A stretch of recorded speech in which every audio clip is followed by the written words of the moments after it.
Hi there, everyone. Welcome to the summit. Today I'm here with Bar. How are you? I'm good, thank you. How are you? I'm very good, thank you. Good. For anyone that's not sort of come across you before, do you mind giving a bit of background, sort of what your journey's been up to here? Yeah, so my name is Groisman. I'm a Cambridge-based dancer, choreographer, and writer. And I trained at Dancey Centre for Advanced Training, and then I went on to the Northern School of Contemporary Dance in Leeds. And now I'm here working as mostly a choreographer, creating my own work with my new dance company called Sababa Co. Nice. Um, so you kind of started your company up whilst you were still in training, didn't you? Yeah, I did. How was that process? Like, what sort of motivated you to start that up? So I discovered very early on that I really love making my own work Mm, and that I loved being on the outside and seeing my vision come to life. So in my third year, I got a group of amazing women who inspired mm, me and amazing performers in my year, so my cohort, and I made a work with them. And I just put them under this Sababa name, and it started from there, and now it's developed into a company where I hope will be my child for the rest of my life. Yeah. nice. Awesome. What were sort of the biggest struggles you faced starting out? I think discovering all the background work that goes into Mm, starting a company and starting this journey, because you go into the studio and it's great and you create the work that you want and that you love and that it's been in your head for so long, mm, and then you realize that you need to market yourself and produce yourself and make all these connections and to really find your way. And up until then, I wanted to be a full-time dancer, and yeah. I knew that I loved making work, but I never imagined myself in this choreographic journey Mm, at its fullest. So yeah, discovering all the background work that goes into it. yeah, definitely. Do you find you've had to sort of take a further step back than you would have thought to sort of allow yourself to take on that choreographic role as well as managing everything else? Yeah, definitely. I think there was a moment in my life where I went, okay, I'm going to do this choreographic journey and Mm, choreographic thing, and I can still be the dancer, I can still be the writer, but going to the choreographic role is a big role. So it was definitely a step in a different direction, yeah, an exciting direction. nice. Are you still sort of solely running the company, or have you brought in any team members or anything? So at the moment, I do all the administrative things on my own, but now I'm working with a fantastic composer called Milo McKinnon, and he's based in London. And I'm also working with a fabulous woman called Abigail Holt, who I trained with at Northern School, and she's been doing my lighting design so far. Nice. Um, so obviously everything is going great, and then COVID hit everyone Yeah, last year. Luckily, last year we can say that now. yeah. How did you sort of keep creatively inspired and keep busy during that time? Um, so I had a lot of choreographic ideas in my head already that I was really wanting to pursue Hmm, and start working on. So I tried to I stayed in contact with my dancers, and we kept speaking and we kept chatting about these ideas and concepts, and we started to work online. And at the moment, I've just had a week of R&D online with my dance company coming hmm, to a new work. And also last July, I managed to go to Sweden for a 3-week residency with another dancer that I was working with, Matilda Biadam, who hmm. I also trained with at Northern School. And so I've tried to keep working, even though I can't do it in person and see those people in face to face, and Hmm. to even if it's just a research period and R&D, we're still working towards something that will hopefully be a full work once this is all over. Yeah, nice. How did you find sort of leading research when you're not together? Did it feel a bit weird not being able to sort of be there and conjuring it up?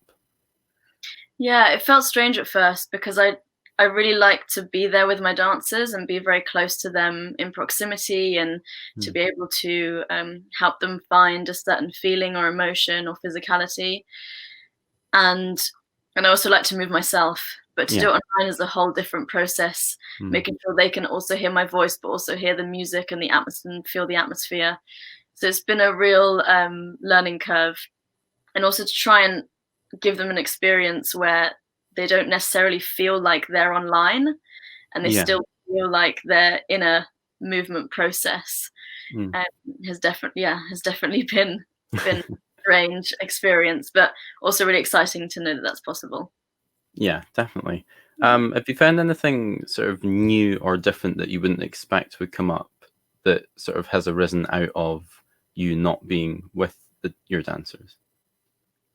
Yeah, I feel that I almost, when I work with them now, I take a lot more time to delve into a certain section of a work, or Mhm. a certain moment. And I don't know if I think it's this time where this Yeah. time of reflection, this time of pause, and it's allowed me to take more time in those moments to actually really delve into what the meaning of the piece is, or just a Mhm. single moment. Um, yeah, time I think is something that it's given me, and not to Yeah. rush, but Yeah. give things. Yeah. Nice. If you could go back and talk to yourself before you started up a company, would you warn yourself of anything that you would need to think about beforehand? Oh, that's a very good question.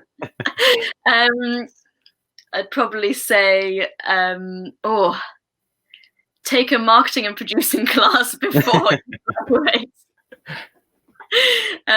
It was I took my first marketing and producing workshop at the Resolution Festival, which was Mm. part of the program, and I realized that I'd missed out on so much information. Um, Yeah. and I'm glad, and I'm so lucky, and I'm so grateful that it came at that time, and that was such a great program, and it gave me so much, and I learned so much. But yeah, I would have maybe delved into it sooner to be Mhm. prepared. Yeah. Because I feel a lot of dancers that um, come out of education, I feel, especially like freelance or starting a company, there's a large sort of gap there between graduating and sort of having a life to stand on. Would you have any advice specifically, sort of in the sense of marketing, of how to sort of get around and get noticed a bit?